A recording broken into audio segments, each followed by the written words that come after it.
Business Take. I'm Sakshi Batra, and with me is Gaurav Choudhury. He's the Deputy Executive Editor of Moneycontrol, and we are going to be discussing about the Q1 GDP numbers that were released by the government on Friday evening. Thanks a lot, Gaurav, for joining in. Well, the Q1 GDP numbers indicate that the economy has grown at about 5% on a year-on-year basis. This is the slowest pace of growth that we have seen in over 6 years. It has fallen from the 5.8% growth that we saw in the previous quarter, and it was much below anybody's expectation, either on the street or the experts or analysts as well.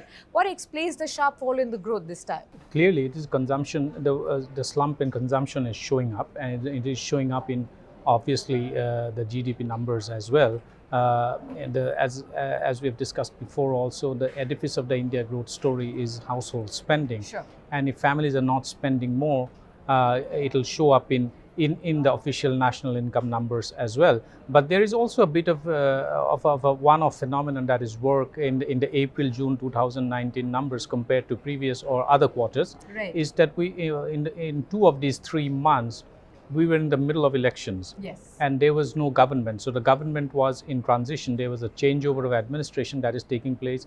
Effectively, there was no government spending apart from routine spending that took place, because it was technically a caretaker government. Yeah. And there was no project financing that would have taken place from the government's books. That would have probably slowed down at least some part. It would have had an impact on the GDP growth as well. And also in the month of June, monsoon rains were very, very scanty. Okay. The delayed onset of monsoon in the month of June, in fact, monsoon was deficient by 33% in Right. June. It has gathered pace now to the effect that it has flooded many states. But in the month of June, which is the main sowing month, monsoon was deficient by 33%, which means that farm activity actually came to almost a standstill. And that has also showed up in the farm GDP growth numbers. In fact, gross value added in agriculture and allied activities grew just about 2.1% in that quarter, which is clearly seems to be a direct result of delayed monsoon rains. But the villain of the piece here obviously is poor consumption spending. Yeah. People aren't buying cars, people aren't buying consumer durables, and people are not spending, and that is showing up. Absolutely, and this does reiterate the fact that the slowdown is for real. It is right now here, and which we have been seeing in the auto numbers and consumption space that you're saying. And I reiterate the fact that this time again, for this month also we have seen the auto numbers further slide down. Maruti has reported in the month of August as well. The sales have actually slipped down by about 33%, overall sales as well. And so this is not stopping over here. So I want to understand, is the slowdown going to get worse from here, or we still have things under control? Well, the government would be hoping that the slowdown doesn't get worse. In fact, it would be hoping that a revival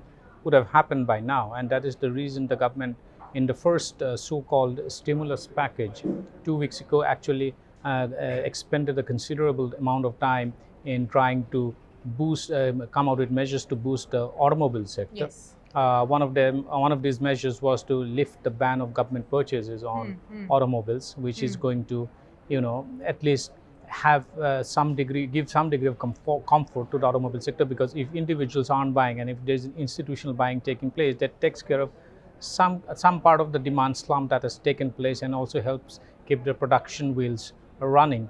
But there is also a problem here from the automobile point of view, because the individuals are waiting for BS6 to kick in, Bharat Standard 6 emission norms to kick in from April 1, 2020. And there could be possibly many fence sitters who would be deferring their planned automobile vehicle purchase until April next year, because they would rather wait to buy a BS6 vehicle than buy a BS4 vehicle, because the resale market of a BS4 vehicle is still very uncertain. I would assume that some automobile companies would have created a large inventory of BS4 vehicles, assuming that the demand will remain the same. That hasn't happened. And that is affecting their production, and compounded by the fact that demand generally is very low, because people's expectation of future income is very flat at this point. That has affected consumption spending, and that is showing up in official GDP numbers in what is described as private final consumption expenditure. Right. That has slowed down. that growth in that aspect is slowed down. But the problem here is not the real GDP growth, which is 5%, which is very low, is also the nominal GDP growth. Nominal GDP growth is nominally GDP growth had grown at about 8%, which is the lowest in about 15 years.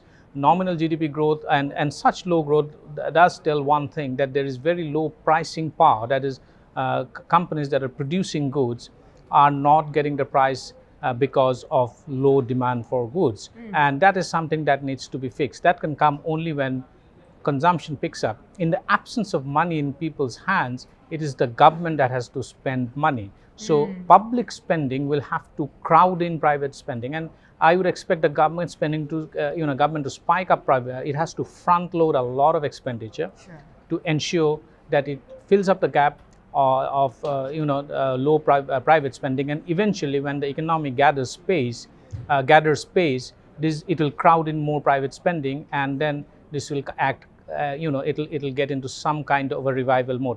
But in the absence of if the government spending doesn't pick pace, this is going to be looks like going to last longer than we expect. Absolutely. I also wanted to understand now, this low pace of growth that we are seeing right now also raises hopes from the RBI to further cut rates. The RBI has been cutting the interest rates from 4 or 5 times that we have seen. They have already cut the policy rates by over 100 basis points.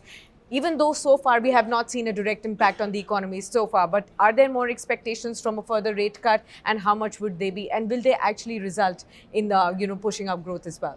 So there are two things here. One, RBI cutting rates, which they have been doing, and I think we have entered a relatively steady phase of benign interest rates, because the focus seems to have shifted completely. RBI's focus seems to have shifted completely in aiding revival in the broader economy and pushing up growth from containing inflation, which seems very comfortable now, well within the RBI's comfortable range of 3 to 4%.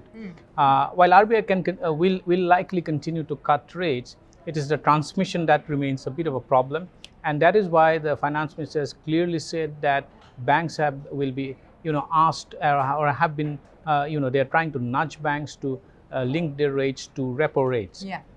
Which would then bring down rates very significantly. For instance, the repo rate is just about 5% now, but the interest rate on a home loan, the average interest on a home loan is about 8.3%. So there's a huge gap.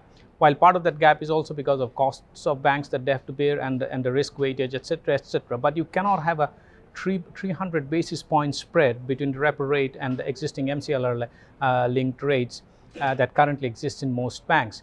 So once the monetary transmission takes place, and some of the banks have already announced that, that could push up a bit of lending, because that at least takes care of from a consumer's point of view, at least that takes care of the cost of interest. And if that comes down a bit, that could push up demand incrementally. But as I said, the government will have to do the heavy lifting here if the economy were to revive. Absolutely. Thanks a lot, then, Gaurav, for sharing all those insights there. Well, the government will have to do a lot of heavy lifting, push up the spending and expenditure in all of these sectors, which can push up consumption, push up investments, and also the manufacturing activity, which has slowed down this time around as well, to be able to finally push growth on the higher end as well. Thanks a lot for joining us in this edition of Editor's Day, and do stay logged on to moneycontrol.com for more news and updates. Thanks for watching.